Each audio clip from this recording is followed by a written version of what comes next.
It's a little terrifying because you absolutely cannot miss. Goalies now are completely at a premium. Not, right? Like, Canada doesn't have a ton of great options.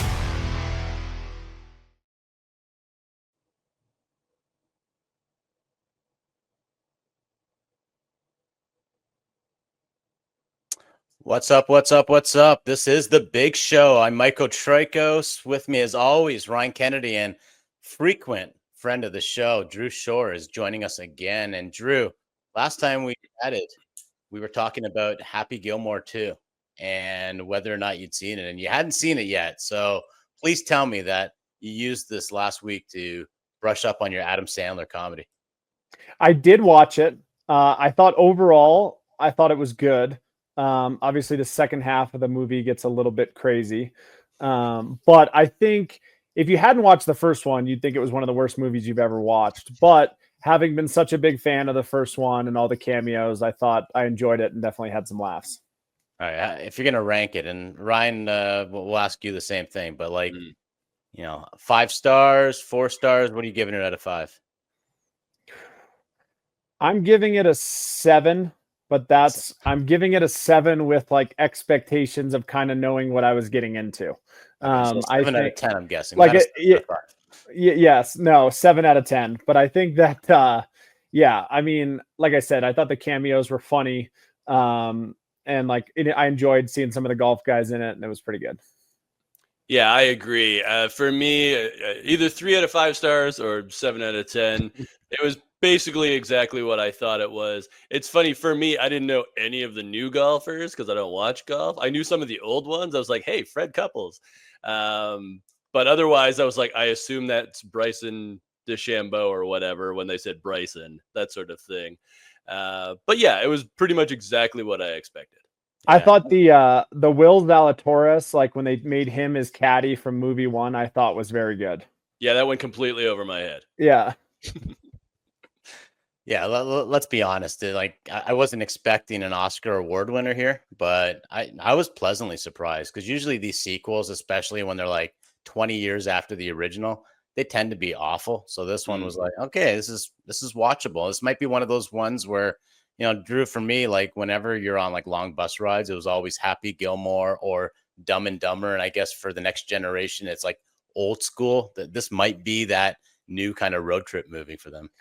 Yeah, it's funny. I remember vividly, like when I signed out of college in 2011, like it was still the rookie's job to bring movies for the bus, which is like so funny to think about now because like if you asked a young kid now, they would have no idea what you're even talking about. But yeah, it was like you were a young guy, you were in charge of bringing rookies to the bus. Even if the older guys liked it, they'd say it was horrible and you did a bad job. And that was just kind of how it went.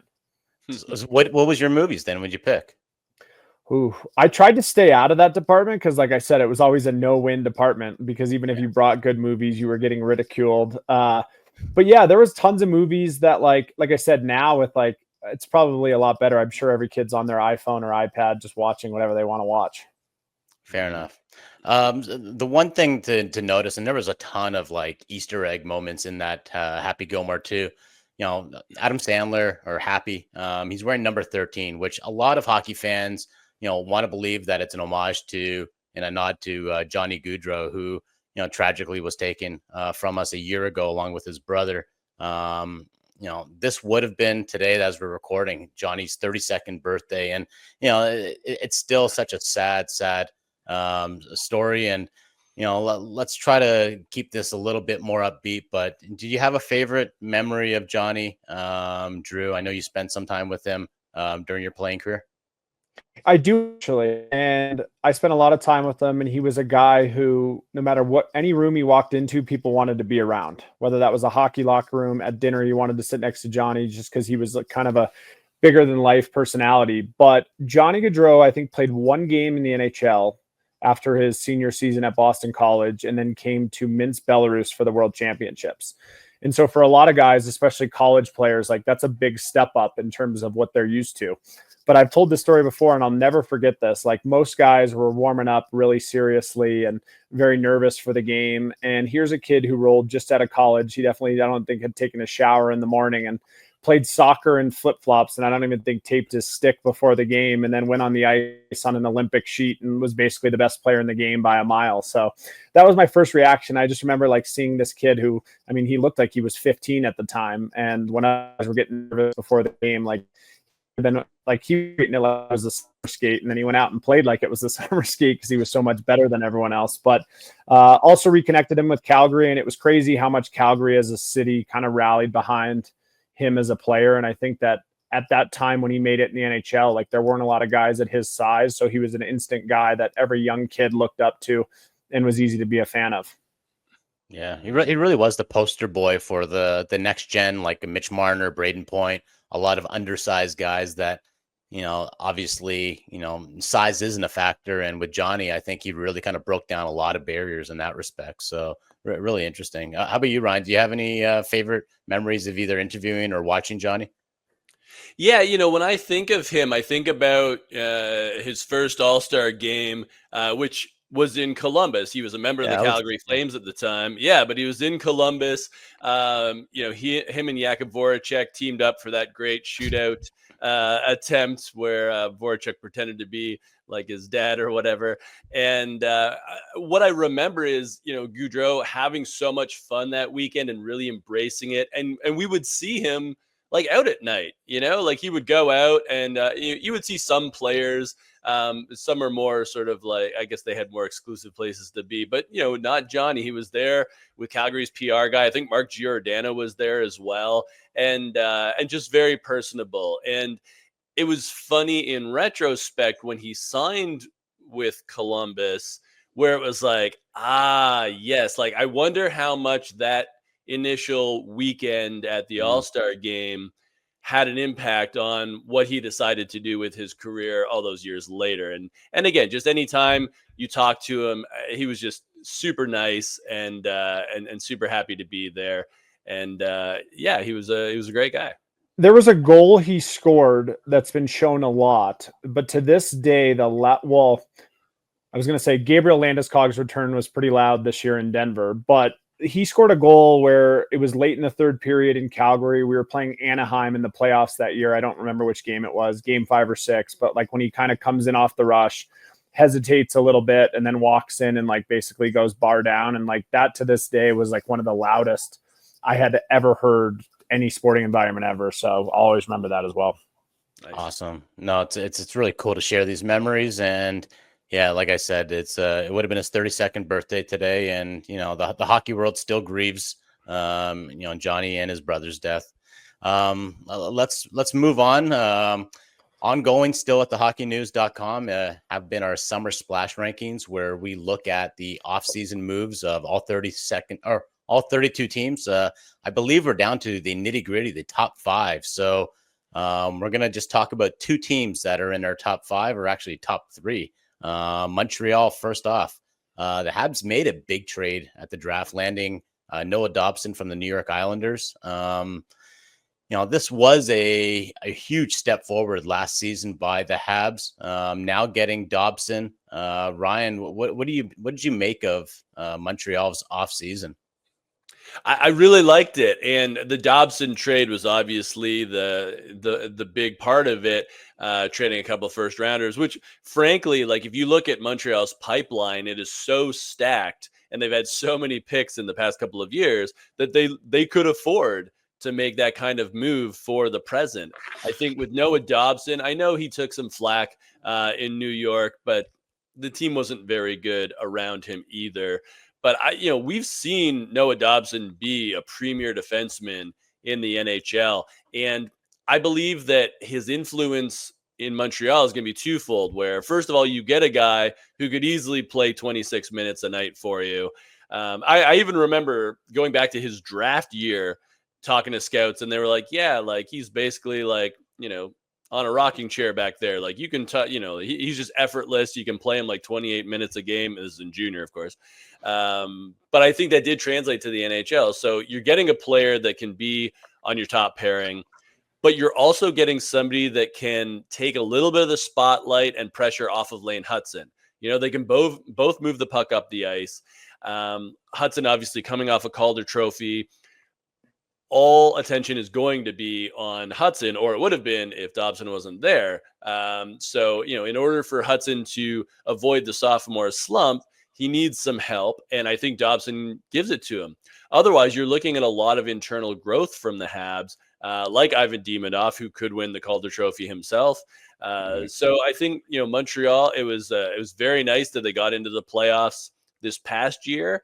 They were kind of cannon fodder, but I think with Dobson, what they're saying is like, we don't want this to be a 1-year fluke. Like, we want to be a consistent playoff team and work our way up to contender status eventually.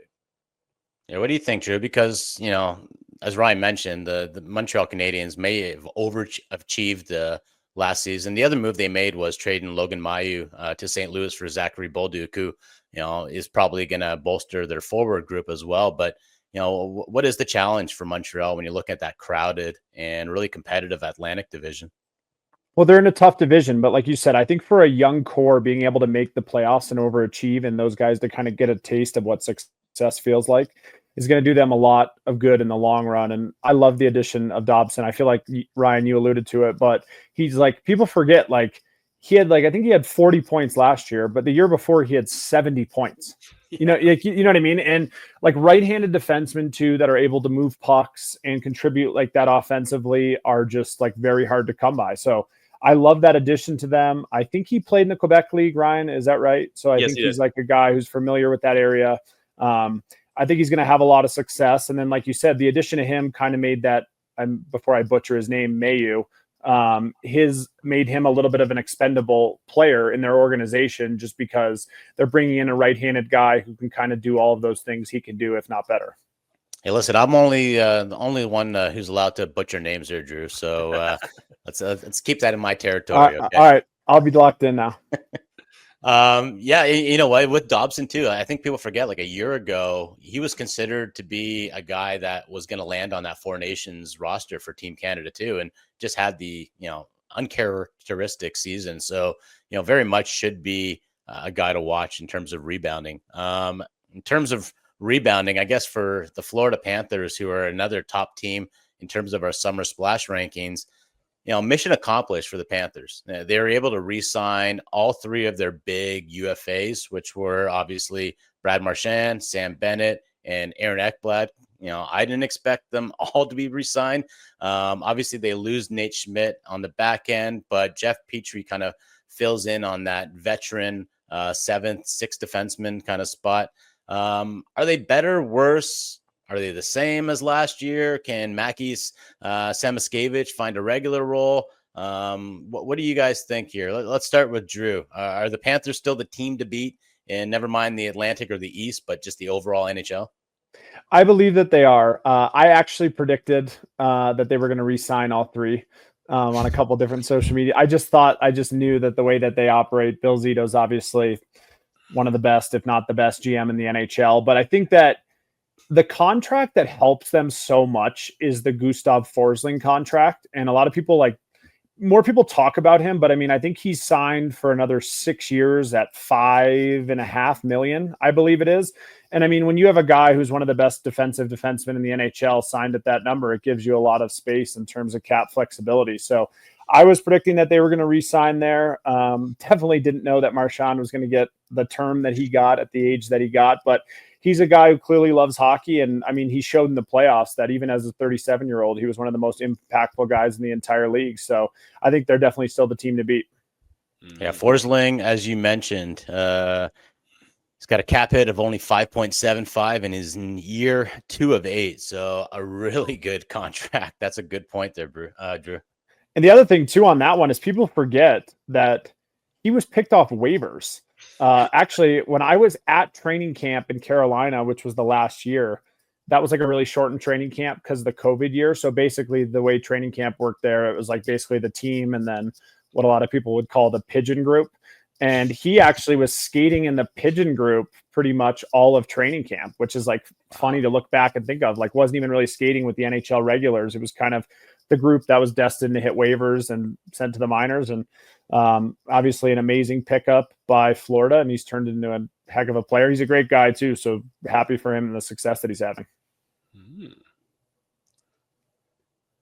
It's so funny how, and I guess Vegas really kind of shined a light on this, like how many guys still go maybe unnoticed or unrecognized on NHL teams. And it really does take a trade or, being claimed off waivers and just being given a better role or having a different coach or whatever. But, we see it time and time again still. Like it's amazing how many teams get like it wrong with certain players. Like we saw it with like Jonathan Marchand, like basically that entire, golden misfit group. William Karlsson. Yeah. And then now you mentioned Gustav Forsling, and I totally forgot about that. Yeah. I mean, it's easy to play Monday morning quarterback on some of these things, like looking back, but it is just hard. And like I was talking about the other day, that people don't realize, like, I feel like outside of hockey, that there's so many replaceable NHL players. Like I think every roster has 4 to 6 guys that from a talent level, like could play on any team in the league and kind of have the same success, right? Like a Jack Eichel could get traded tomorrow to pretty much any team, and he might have a better power play. So he might have 110 points versus 90 points, but like the next group of tier guys, so much of it comes down to fit, coaching staff, and kind of the opportunity that they're given. And like, it'd be interesting to see as the league expands. Like I felt like whatever the next team is, if there's another expansion draft, if teams get a little bit smarter with some of those guys than they did, because Vegas was clearly able to exploit a lot of those and able to have instant success. Well, and I think that's what's interesting about how Florida's going to start the year, because Matthew Tkachuk obviously had a pretty rough injury that he played through during the playoffs. If he's not starting there in Florida, I wonder what that means in terms of opportunity for Mackie Samoskevich, because this is a player, a first rounder, has a lot of skill. You kind of want to see him in a top 6 role. And I wonder if he'll get that opportunity in a lineup that is pretty much already figured out up front, right? Like I was looking at their cap situation and their roster, and it's like, yep, that's the third line. And like, that's the third line, that's the fourth line. You really kind of have just the one spot in the top 6 to replace. So can Samoskevich do that? And, while Tkachuk is laid up and prove that he can be that guy. Now, what happens when Tkachuk returns? I don't know. That's a good problem to have. But otherwise, I do think that Florida is going to be still one of the premier teams, because let's not forget, in terms of the regular season last year, Seth Jones didn't come until the deadline, and Aaron Ekblad was suspended for most of that time until the playoffs. So you didn't have Seth Jones and Aaron Ekblad at the same time on the same team during the regular season. And I think that's a huge luxury, especially the way Jones and Nico Mikkola played together, where everything's plug and play, and just, Jeff Petry comes in for Nate Schmidt. Yeah, an interesting thing to look at too, I was just talking to someone about this, is a guy like Morgan Geekie, who had kind of bounced around the league a bunch. And then finally, I can't remember who got hurt in Seattle, but someone in the top 6 got hurt in Seattle. When they played Colorado in the playoffs, like ended up having 4 or 5 goals in the 7 or 8 game series. And he was kind of a guy that most teams in the NHL thought was a third or fourth liner. And it was like, took one playoff injury where he kind of showed well, and then obviously got the opportunity that he had in Boston. And had the success that he had. But like, he's a guy, like, had someone not been hurt in Seattle during that playoff run, like he could still be a third or fourth line player somewhere in the NHL. So a lot of times it does come down to one break or one opportunity, and then you got to be ready as a player to take advantage of it. Well, one guy that the Panthers are going to have for the start of the season that they didn't have, like to Ryan's point, is Brad Marchand, and kind of segues into our next topic, which is the role of the Rat. And Brad Marchand is, king rat really in the NHL.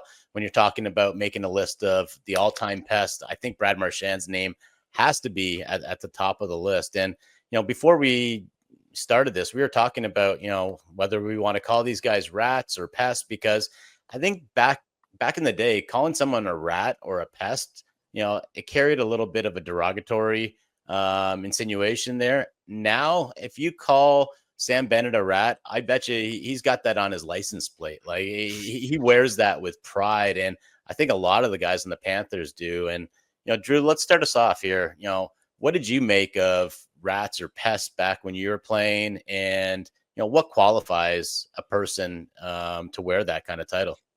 Well, I feel like it shifted a lot since I was playing. I felt like when I was playing, that was kind of thought of like as like a fourth line guy who would run around and hit people from behind and wouldn't really fight. And now it's like kind of evolved into this thing where these elite players who also play hard and are able to get under people's skins are so impactful on the game. And I think that like there's not very many of them in the NHL that are that skilled and can play that hard in kind of that fashion, like the Sam Bennett's, the Marchands, the Tom Wilsons of the world. And I mean, I think that like that's why the NHL, those guys are so impactful in the NHL, just because there's very few of them. And I think that those guys in Florida have definitely, it's pretty funny now that like you have Tkachuk, Bennett, and who else am I?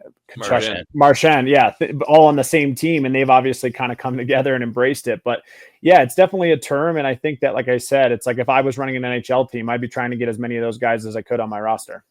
Yeah, like when you're talking about like the back in the day, it's like the Matt Cooks, the Claude Lemieux. Yeah, it was those guys, but it wasn't these guys like Brad Marchand, who I think last Olympics or whenever they played last was like on Sidney Crosby's left wing, like on the first line, right? So it's like a lot of those guys back in the day didn't have the skill level to compete with like or play with alongside those top players. But I think that like those guys are just so impactful in the game and especially in the playoffs. Mm-hmm. Ryan, who's the best rat in the NHL right now? Is Marchand still wearing that title or is someone else?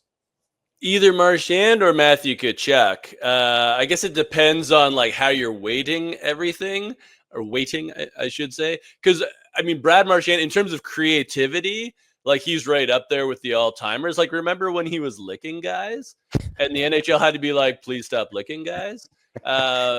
That's just not something they teach you. He has matured. Hockey school, right? But Matthew Tkachuk, he's obviously younger. But because he is a top six guy, because he can hurt you in so many different ways on the ice, and when he's healthy, he can be a guy that gives you 80, 90 points. I might give the edge to Tkachuk. And I would also point out that Matthew Tkachuk started a fight at the Four Nations face-off right off the hop, like an international event. He was like, you know what we need to do? We need to fight right now. And I'm going to fight a guy, Brandon Hagel, who doesn't really fight that much. Hagel obviously held his own, but I mean, he's like, another guy that's probably a pest too, right? Maybe, yeah. I think, Hagel has been a guy who, again, as Drew talked about, somebody finding their niche. I know in the THN yearbook on newsstands soon, folks, pick it up at THN.com. There's a big Brandon Hagel feature, and it talks about him being undrafted in the WHL, drafted in the NHL by Buffalo, but unsigned, and then finally making his way to Tampa Bay, where he became, a star, really, with his size and his two-way play. Yeah, I think a level of being a rat, I think you got to be a guy who chirps too, right? And Hagel chirps, like Nazem Kadri chirps, obviously a Bennett and a Tkachuk. I think that's an element. I think you gotta be a guy who chirps, a guy who gets like under the skin, either with like your voice or by hooking, slashing, spearing, whatever. But did you have any run-ins with any rats there, Drew? Like. I was just like, oh God, I just can't stand this guy. Yeah, and I was just thinking about the Avalanche for some reason, but like it's just been funny how like those guys in playoffs just seem to have such even a bigger impact than the regular season. Like a lot of those guys, like I feel like it's hard to play like that every single night for 82 games, but it seems like they're able to kind of fully demonstrate their value in the playoffs. And you look at like the Avalanche, like when they won, how impactful Kadri was in every one of those series. And then he's a guy who they brought in other players who are good players, but don't really have that, if we're calling it rat element or kind of ability to get under people's skins. And I think that he was still on the Avalanche. Like he could have been a difference maker in a couple of their series over the last couple of years, just because he has such a big impact. Yeah. Drew, I have a question for you. When you have those guys you've played against who are like, hacking the back of your legs or, doing all that rat stuff. When you see them at like a golf tournament or something in the summer, are you like, dude, or is it just kind of understood that it's like, that's what they do? It's funny because I feel like most of those guys are some of the best guys off the ice. I mean, you see it with like Brad Marchand. Like, I'm sure every Florida Panther guy, I mean, him and Bennett have made jokes about it right when he got traded. But like those guys seem to be like the most lovable guys in the locker room and stuff, and even outside the rink, away from the rink. But like I said, it's hard with those guys now because it used to be like fourth line guys chirping at you. But now when their first line guys are running around chirping at you, who are all making $10 million and have 100 points, they don't have much to say back to those guys. Ivan Hlinka, I got to say it now, Hlinka Gretzky Cup. It used to just be the Ivan Hlinka Cup. But the Hlinka Gretzky Cup is ongoing. Before we go into why Team USA doesn't send many guys from the program to the tournament, I want to ask Ryan, like, we're talking about rats. Are there any future rats at either this tournament or that were drafted this year that are going to be joining the Bennetts, the Marchands, and the Tkachuks, Ryan? Ooh, that's a good question.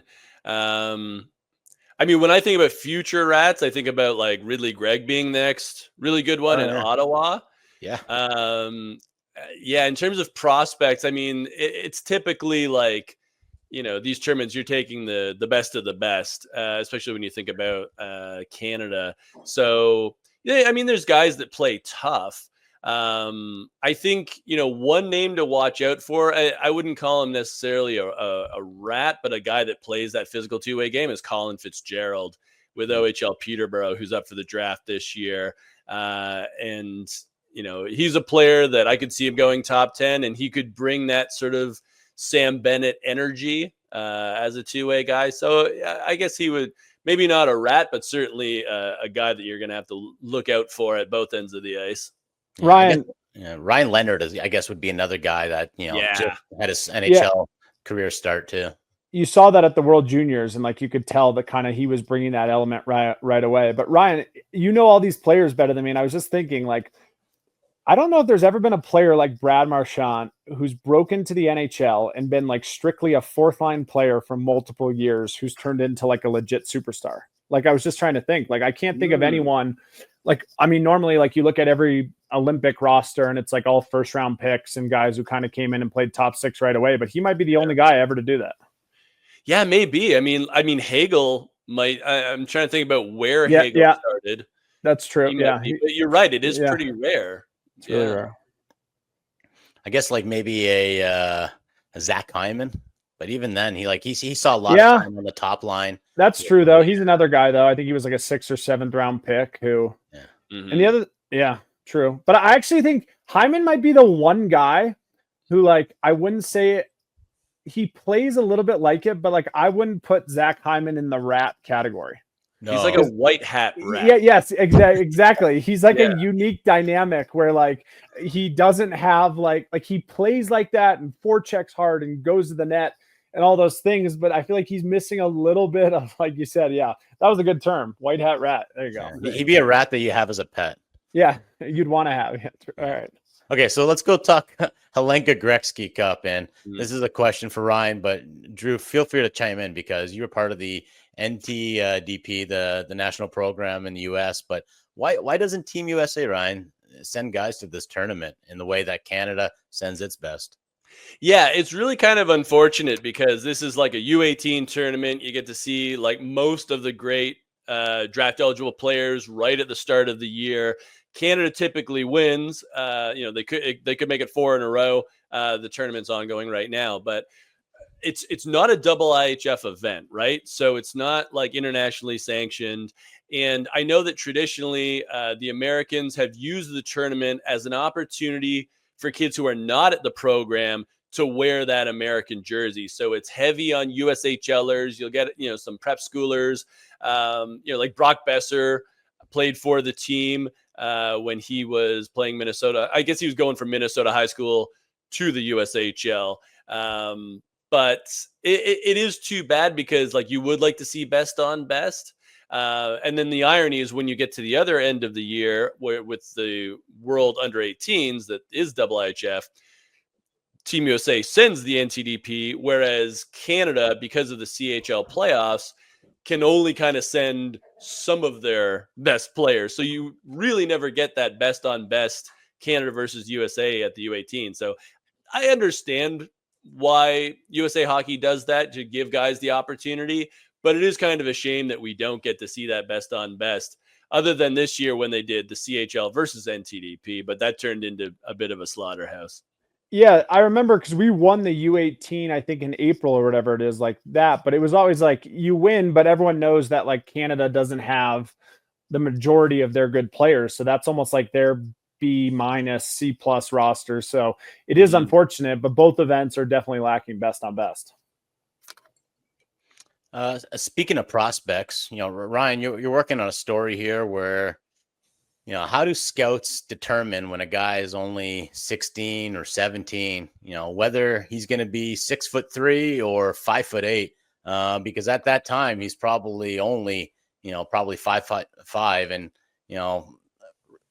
I know with Mitch Marner, they were looking at his mom and being, okay, she's tall. Is his dad tall as well? Is that a good indication? But, it is kind of interesting. And, Drew, did scouts ever ask you how tall your parents were when you're coming up the ranks as a teen? Or, I don't even know. How tall are you, Drew? Because we're sitting here, so I can't even tell if you are 6'3". I'm like 6'3" if I stand up straight with good posture. But yeah, people like asking that. And my mom is super tall for a female. She's like 5'11". But I remember that too. And I also remember too, like when guys would get hurt and get like x-rays, like if you like broke your arm, like the doctor would give you like a growth plate. Like somehow they could, I don't even know if it was accurate, but they could tell basically like how developed some of your growth plates were. And they thought that could predict like if you had a lot more room to grow or not. And I don't even know if that was accurate or not, but I remember like hearing one time I broke my arm or something like, oh, you have a lot more room to grow, and was all excited about it. But yeah, that is something that scouts would ask. And yeah, it's funny. Yeah, it was just sort of an idea I came up with when I was at a couple of the Hockey Canada camps, where you're looking at like 16-year-olds who are, they're listed at like 5'8", and it's like, oh, well, that's a little small, but they're 16. Like they could grow another 3 inches or so. And, Mike, you alluded to Mitch Marner. If I'm not mistaken, when he was drafted into the OHL, so he was like 15 turning 16, I believe he was listed at 5'7", 130 pounds. So, the London Knights were taking a bit of a risk there. But obviously Marner grew, and I think now he's probably listed at 5'11" or 6 foot. And, he's a superstar. But then you get like a Cole Caulfield, who didn't really grow that much, but he was obviously special in his own right. So I was asking scouts and agents as well, because agents are seeing these kids by the time they're like 13, 14, and actually signing them up, which is wild. It's ridiculous. But they all have to do it because otherwise somebody else will get them, right? It's sort of it's like a vicious cycle. But I was asking their favorite unscientific things, and they were like, a lot of them said like, oh yeah, you look at the mom, or like you look at the mom's grandpa on the mom's side, or they say look at the hands and feet. If the kid is short but has big feet, then let's like, okay, well, he'll probably grow into it. But my favorite quip was one of the scouts said, he's saying, oh, you can look at this and this and this, and he's like, but if the kid's short and he's shaving every day, he's cooked, which I thought was pretty. He's fully mature. Yeah, he's like, he's just going to be 5'6". That's what it is. Yeah, my only takeaway on that is the thing that's 100% true is like the player who's 15 who, like you just said, like is shaving and has a beard. Like, yes, some of those guys, but a lot of times it's like the maturity age for boys can be so drastically different. I mean, you got guys who are shaving at 15, and you have other guys who still aren't shaving at 21. So I think that's one thing that most people have a good sense on, is just like when the kid is super developed early and might not be as dominant going forward. Interesting. I don't know if you guys saw, but the Shanghai Dragons, which is just, oh my God, what an amazing name of the KHL. They just signed Gerard Gallant to be their head coach. And the promo video that they released to announce this was, from those who remember Mortal Kombat, the video game, it was very Mortal Kombat-esque. There was some lightning. There was like some kung fu, really cool, like Asian kind of imagery. Yay or nay, should the NHL start doing this? Because, I could only imagine with the team names that we have, like if the Kraken get a new coach, have them rising from the depths of the ocean. Ooh. The Lightning ever move on from John Cooper? Like, have a guy like literally being electrocuted and behind the bench. But Ryan, yay or nay on this promo video? I mean, I'm gonna go yay because it's like, it's a KHL, it's a new KHL team. Like they moved, from Beijing, so it's like they got to make a splash. It was all very like overwhelming. I think like Yager is in it at one point, I guess, because maybe Gallant coached Yager at some point. It goes by really quickly, but yeah, Gerard Gallant as Raiden was not on my summer bingo card. I'll say that. How about you, Drew? Drew, were you a Mortal Kombat fan, by the way? I was. I think when I was like 8 or 9 years old, I think every young boy was at that point. But I liked the video. Like you said, I almost like clicked on it and was like, "You're like, what am I watching here?" Yager does make an appearance there, and I mean, I think for a team who, like I said, is trying to obviously drum up interest and kind of, I thought it was cool, and obviously a lot of people are talking about it. Awesome. Yeah. I like Mortal Kombat. I'm more of a Street Fighter 2 guy, but like them both. Listen up. The big show is presented by Sticks.com. Why break the bank on hockey sticks when you can get a pro level composite stick without the pro price tag at Sticks.com? That's STIX.com. Head over and gear up. And with that, we go to Ryan's favorite time of the show. We go to rapid fire. So EA Sports NHL 26 is just around the corner. And the cool thing about NHL 26 is they are really going into the realism factor here. So they've got what they call X factors in the latest edition, where specific traits are levied to certain superstars. For instance, they have the following categories like quick release, elite edges, one-timer. And if you're a player with that X factor, you're going to get a certain boost. So I'm going to rhyme off the X factors, and I want Drew and Ryan, you guys to give me your NHL player who you think of when we think of these X factors. All right. So hopefully I explained that all right. But so quick release. So gets shots off lightning quick with an extra fast shot release. Ryan, who are we thinking about when we think about quick release as an X factor? I'm going to go with Connor Bedard. That's the first name that comes to mind for me because, I mean, since junior, he's got that crazy whippiness to his stick, and he really gets it off fast. True. Kyle Connor popped into my head from Winnipeg. He's a guy who has scored a lot of goals over the last couple of years, and was the first name that came into my head. That's a good one. All right, how about this one? Elite edges. Shake off opponents with explosive edge work with increased acceleration and agility. So someone who's got great edges. We'll start with you, Drew. William Nylander came into my head. He's a guy who's a very good skater. He's very elusive, and able to kind of do a lot of that 10 and 2 and open up his hips in different spots of the ice and get away from guys. Right. Yes. I mean, Connor McDavid would be a pretty obvious one. So I'll go Cale Makar, who I guess is kind of obvious as well. Just an absolute elite skater in the NHL.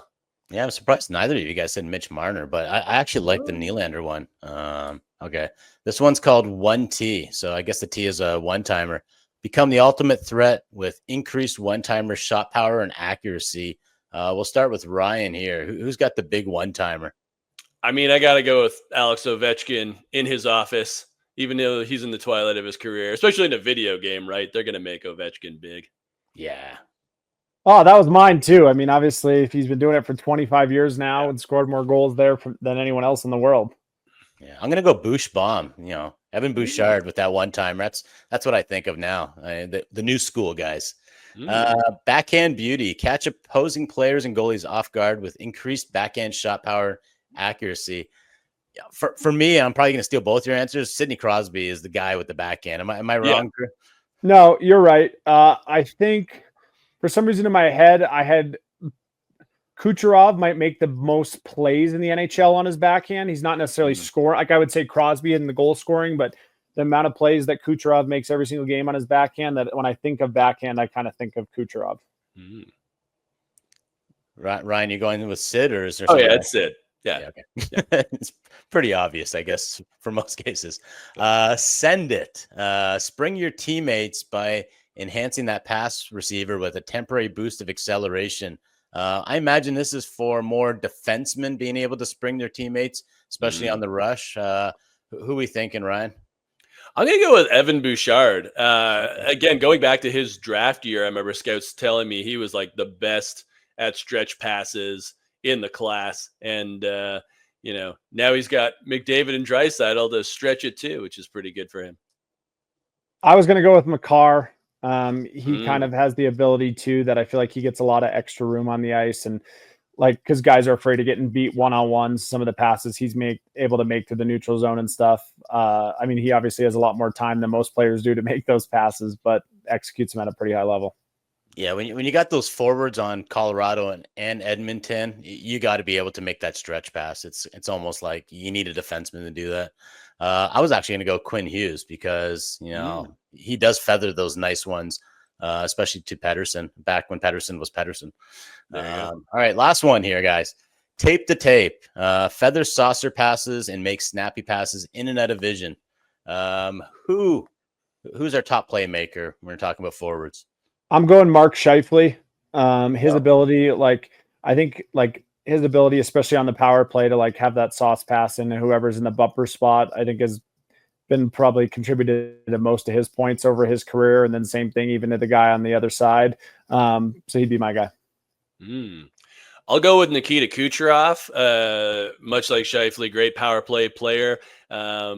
When Stamkos was on that power play, the two of them were absolutely lethal. But I do marvel at some of the passes that Kucherov gets through to the other side of the ice. I miss Stamkos there. I don't know why. It's obviously Nashville had a horrible year and whatever, but their power play was so fun to watch. I feel like I miss watching him. I think Stamkos misses it too, Drew. Yeah. I'm sure he does. Listen, this was the big show. This is a great episode, and I want to thank Sticks.com. Obviously, we're on the hockey news here, so check out thehockeynews.com for all the latest and greatest. I'm Michael Traikos. That's Ryan Kennedy, and that's Drew Shore. See you next time at the rink or on the big show.